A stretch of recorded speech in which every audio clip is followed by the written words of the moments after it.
Welcome to the Kansas Auto Racing Museum. My name's Doug Thompson, and with me today, special guest is William Nusser. William, thank you so much for being here. Thanks for having me, Doug. And you contacted me a while back, and you wanted to visit because there was a major project going on in the auto racing field in Kansas. Fill us in on it. Yeah, so back in November 2022, the Kansas State Fair Board voted to demolish the Kansas State Fairgrounds racetrack. So that really wasn't publicized or known as much, but as we came up to this year's Hutch Nationals, we saw some advertising that came through, and it said last Hutch Nationals, 67th year last year, and we're kind of trying to figure out, we're racers ourselves and trying to figure out what's going on. And so I was to do a little Google search, and that's where I found that the board had voted to demolish the racetrack in November 2022. So upcoming to the event, in June, I emailed the board president just asking kind of what was the why, what was going on. You know, there's always a why to a decision. I'm a mayor myself, so I understand as a board and what you do there's a why. Okay, so there's a why, so I want to know what's going on with the facility, why did you choose to demo it, and then also I believe there's some opportunity there for you there, so I'd like to just discuss it. I did not receive a response back from the board president at that time, but I got turned over to the general manager, and he said, hey, I'd love to discuss this with you, it's great. So I had an industry professional that was interested in meeting with the fair and myself, kind of describing that, you know, we believe there's some opportunity here for you. So I responded to the general manager about that, and then I quickly got a response that the board had made a decision, thank you for your inquiry on this matter.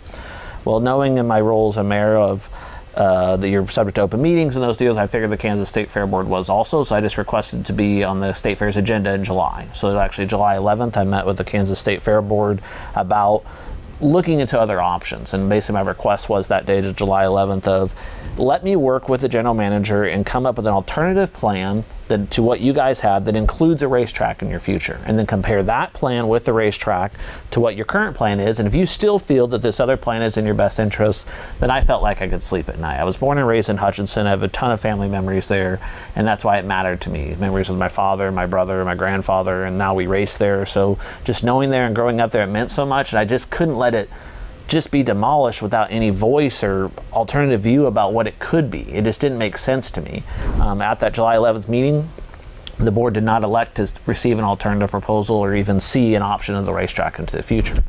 So that weekend was Hutchinson Nationals, and we were fortunate enough to win the NCAA Modified Division this year and at Hutch Nationals. And during that weekend event, just talking to the people, they just felt like, man, I just want to tell somebody about how I feel about them getting rid of this racetrack. It means so much to me in the state, but I don't know who to talk to. So we got home that weekend, and I was talking with my wife, and there's a Facebook group saying Chasing History Stop the Demolition on the Facebook, and there was a lot of people posting like, who do we talk to, what do we do? And I just basically put a comment out there and said, if you guys are serious about this, you got to come together. We can't individually try to do something on our own, we need to meet. So I called the city of Hutchinson, paid $75, rented a building, and said, if you guys are serious about this, August 1st, let's meet and talk about it. And that's kind of where it got started, and then we've a lot has transpired since then, but yeah, that's where it initially kind of got started with this movement. Okay, and where are you the mayor of?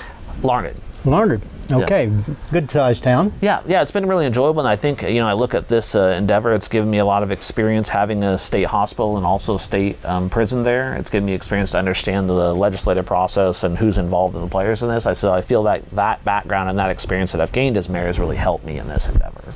Okay, all right, and so if we talk about the racetrack, now, can you describe what the Hutchinson racetrack looks like? Yeah. So Hutchinson racetrack is most known for the grandstand. It's very unique, 10,000 seat grandstand, half-mile racetrack. So in the racing terms in our area, it's just unique. The wall all the way around, the height of the wall, it is a different place. I almost consider for myself growing up, and that noise and the way you hear that echo of the sound, and then now as a driver coming in, it's like you're coming into the Coliseum, right? It's different. When you pull out there and you kind of go through this narrow corridor, it's a little bit unique. They open that gate, you roll onto that front stretch, you put that car in gear, I can even just hear it and just hear that, put that clutch in, now you're in high gear, here you go. They shut that gate and it's game on. And there's just something different about racing there versus everywhere else we go. And I agree with you completely, because I've raced on that lots and lots of times, and beautiful racetrack, always well maintained. The crowds, always exceptional crowds, and when we would do it, we were racing in that area many times, why it would be a 3-day event because of different classes and so forth. And I can't imagine that they would want to shut that down. Now, when they said they want to shut it down, does that mean that they wanted to tear these walls down? Yeah, that's basically what they approved in November, was to tear the walls down after this last year's state fair. So really, and we are almost through October now, their intention was by the end of this month that it was supposed to be gone. And so they'd leave the grandstand and just demolish the wall. So one of the questions I had during that was, okay, so you're getting rid of the wall, right? You're tearing down this wall. What are you putting in its place? Well, we don't know that yet. And then also, okay, do you have the money to replace this? Well, we'd have to ask the legislature or get fundraising. And that's where it's really frustrating for what that means to so many people to remove it without a plan in place or the financial ability to execute a plan. It just doesn't make sense.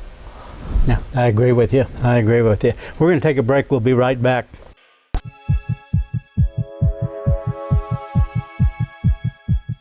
Welcome back. I'm your host, Doug Thompson, and I'm visiting with William Nusser. We're talking about saving the racetrack at Hutchinson and why we would want to save the racetrack.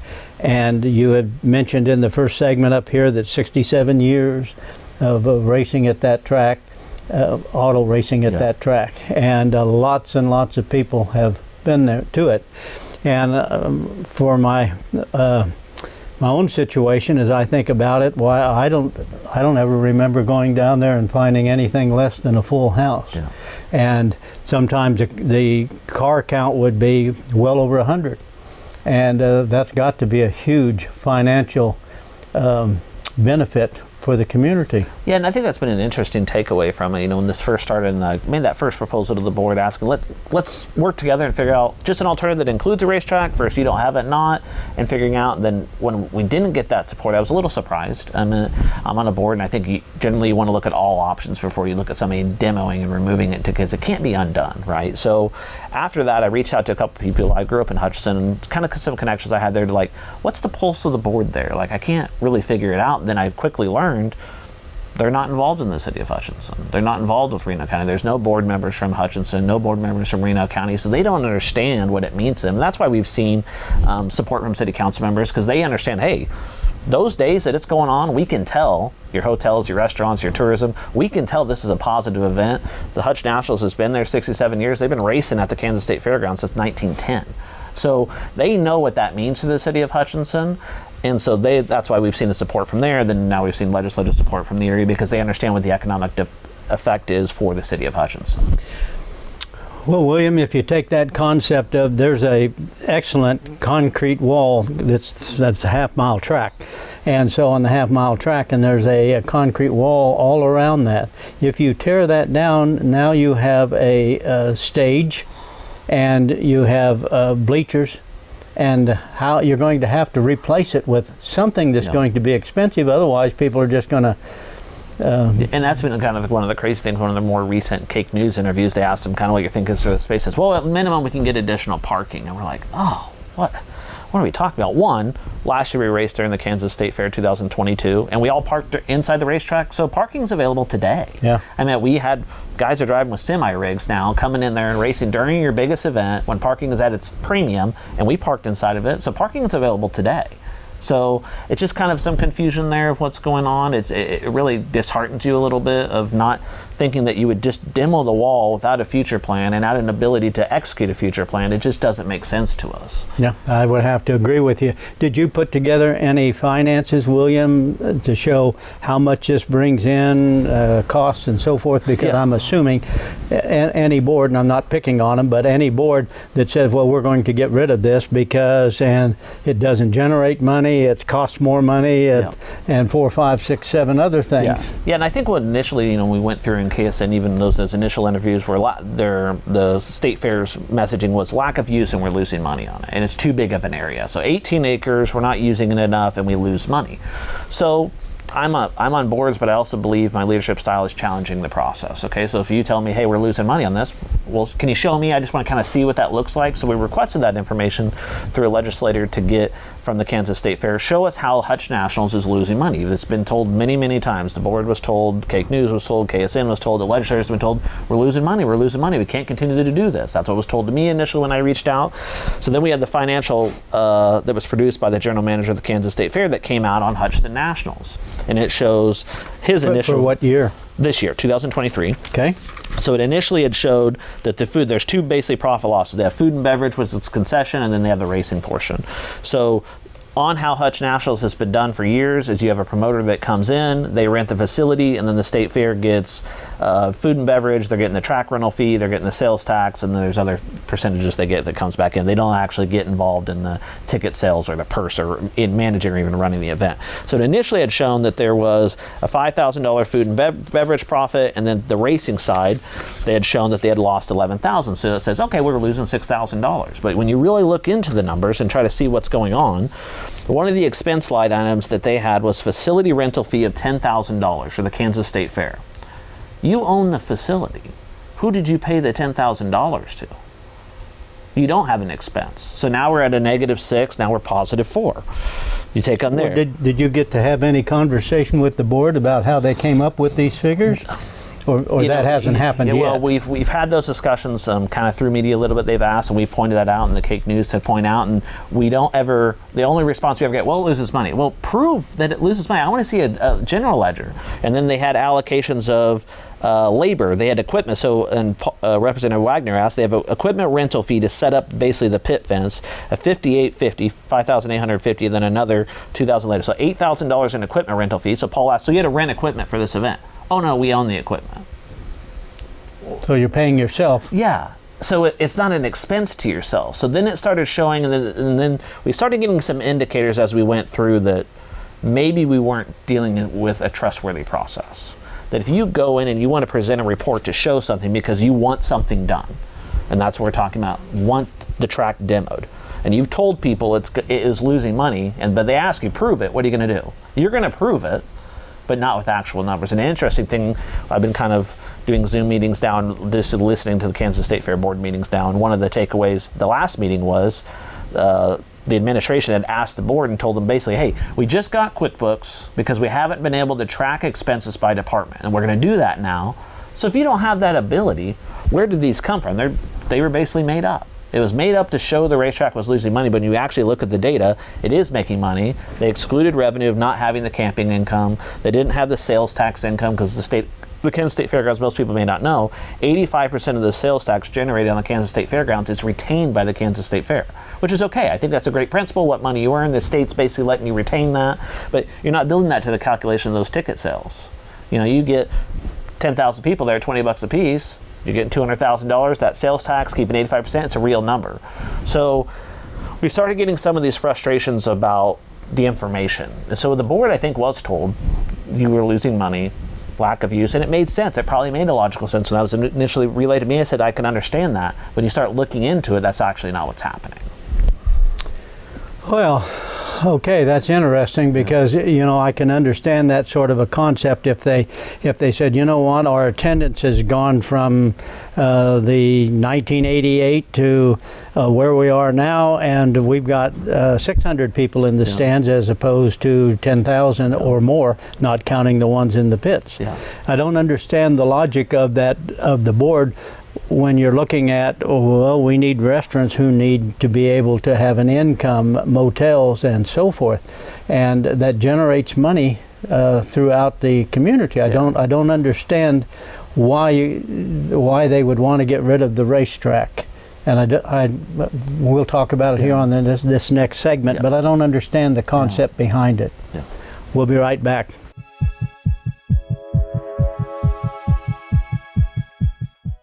Welcome back. I'm Doug Thompson, your host, and with me is William Nusser. We're talking about saving the track at Hutchinson, Kansas. And there's a whole lot that goes into this here because this is a pretty big decision. Having raced down there 40-some years of it, and having won down there, but having spent a lot of weekends down there, motels, restaurants, shopping. The family go shopping while waiting for the races to go on. And this carries on. This has got to be a tremendous financial asset for the community because you're not talking about just 6 cars coming in. Some of those, when you put the multiple classes together, you're talking 150 cars. Yeah. There's nearly 150 race cars. Yeah, there's nearly 200 cars this year's Hutch That's Nationals. Tremendous. That's tremendous. So what's going on? Yeah. So I think one I talked earlier on that when we look at the Kansas State Fair, what they believe their role is in the city of Hutchinson, they're siloed. That it's good for the residents of Hutch, that it's good for the businesses of Hutch, I don't think that necessarily matters to them. They have their own idea of what they think. They're siloed, that we're kind of exempt. There's a lot been discussed about being a fee-funded agency, that we're fee-funded. That's why we're kind of exempt from not having to have our board members published. I mean, one of the things that we got early on that was very difficult, and it's just every process has been this drag. We sent 3 different people in the Kansas State Fair office to ask, okay, this board made this decision. How do we get a hold of them? Oh, we don't release that information. We had to do a Kansas Open Records request to even figure out who was on the Kansas State Fair board. So what's going on? Your meetings aren't published when you're meeting. You're not telling people who's on your board. So how are people supposed to have a voice that is getting state tax dollars that are coming into it? So there should be some form of representation there. And one of the calls that I got that was probably most concerned, I couldn't figure out, why are we just, everything we go here, we're just chugging uphill. And a guy called me and said, hey, 2 months ago, or it had been 3 months ago at that time, in March of 2023, I was at this conference, and the Kansas State Fair general manager gave a presentation about how to get rid of sacred cows in racetracks. And it just doesn't make sense. Why would that be? And if you look at all the other topics covered during that conference, people were discussing how can you better use technology? How can you better increase safety? All these fair professionals are there trying to help each other. But the state of Kansas, our presentation is how to get rid of sacred cows in racetracks. And by defining it as a sacred cow, it matters to people. And I just don't get, why would that be, of all things in the world you can talk about? If you were going to talk about something in your job and experience that I could tell a fellow colleague that can help you, why would that be the topic that you would choose? It doesn't make sense. Well, the whole concept doesn't make sense to me, having been down there and seen the facility. It's a beautiful facility, and if you take the concept of what somebody's told you, that, well, we'll tear down these walls. Well, then what? Yeah. Because you've got entertainers coming in, so you're going to have to put something up, Yeah. and you're going to spend the money to that. The other thing is you have a product, which means in this case here, you got 100 race cars, 150, 200 race cars. That's the race cars. That doesn't count the number of the crew with them, 3, 4, 5, 6 people. Yeah. That doesn't count the number of people who have come in to watch their local hero to race. Yeah. And if you go back over the years of who all has raced at that over these years, many people that went on to be very successful in the racing business. And this isn't just a hobby for people. This is something that is important to them. And as I'm listening to what you say, and I'm looking at the stadium right here and the cars that are on it, well, you've got 12,000 people in there. Yeah. That seats 10,000. That doesn't count the infield. Yeah, and I'll never forget, for me, when we won Hutch Nationals this year, and race cars are loud, I could not hear my engine over how loud the crowd was cheering when we came to Victory Lane. And those lights and that experience, and I don't want to be the last person to have that. That's the first thing I said in Victory Lane. I should not be the last Hutch Nationals champion. This means too much. If you're from Hutchinson or even Kansas in general, so many people have been impacted by that facility, and it's still filling the grandstand. If it was something that had dwindled down, had lost its pastime, sometimes you have to make difficult decisions, but we're not here in that case. And it's not something, let's say even at the Kansas State Fair wasn't making money operating it. There are certain things that you have in government, this is state supported with tax dollars, that people will say, I want that. We have a pool in the city of Lauderdale. We lose $1,000 a day that pool is open. I don't come and say, well, we're getting rid of the pool because we lose it. No, people in the community want that. And this is a state of Kansas agency that's supported by tax dollars, and there are certain times that people have things that they want and they're willing to support, and that's what it is. And it's frustrating to think what this facility could be so much more. It has the setup to really be a significant draw all throughout the year for the state of Kansas. Not just the state of Kansas State Fairgrounds, but Hutchinson, Reno County, the entire area. And to give away that opportunity to generate revenue concerns me, because I worry that, and I've always supported the sales tax initiative, the liquor tax, that the state fair has gotten more and more support from the state. And I like that because they can do more. And the purpose of that is we fund that money in, and then it allows people to enjoy activities at maybe a break even or lesser cost because it's government subsidized. But my concern is because we've gotten so much legislative support and capital projects, sales tax and liquor tax, they're losing the desire to fend for themselves. And when you do that, we can get rid of the racetracks. We don't need that revenue anymore because I have this tax support. And that's the concern for me, that you're getting so much legislative support, we're no longer having to fend for ourselves. Well, this is a very important issue because having been involved in racing for 70 years, almost, but not that long. Well, pretty close to it probably. But in any event, it's very difficult to bring a racetrack back once you decide to close it. Yeah. And in this case here, you've got the cream of the crop right there with this facility and the people coming in and what this does for the community. I can't imagine that the community is supporting that concept, and maybe it's just not shared. Yeah, and I think that's a little bit of the primary concern early on was you made this decision in November. Nobody knew you were talking about this. You've had a promoter there that's been there basically almost 40 years straight promoting that facility. He wasn't even invited to say, hey, we're potentially looking at demoing the facility. Would you like to show up and come to this meeting? No, basically everyone along the process, from the city to the legislators, was informed that we are demolishing the track, and they believe that's enough.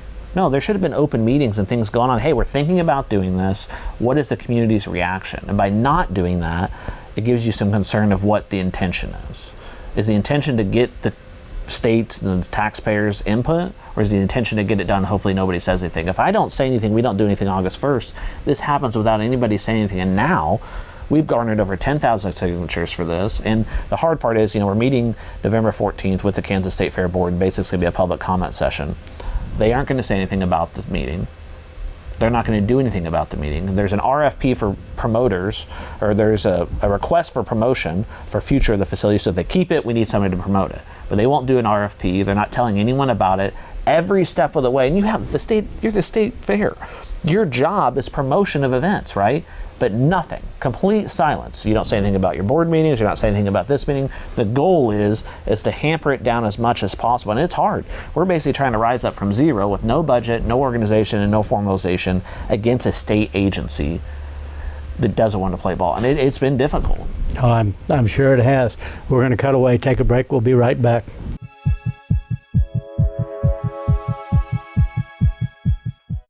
Welcome back to the final segment of Save the Track, and we're talking about Hutchinson. I'm visiting with William Nusser, and we've only got about a minute to go. Yeah.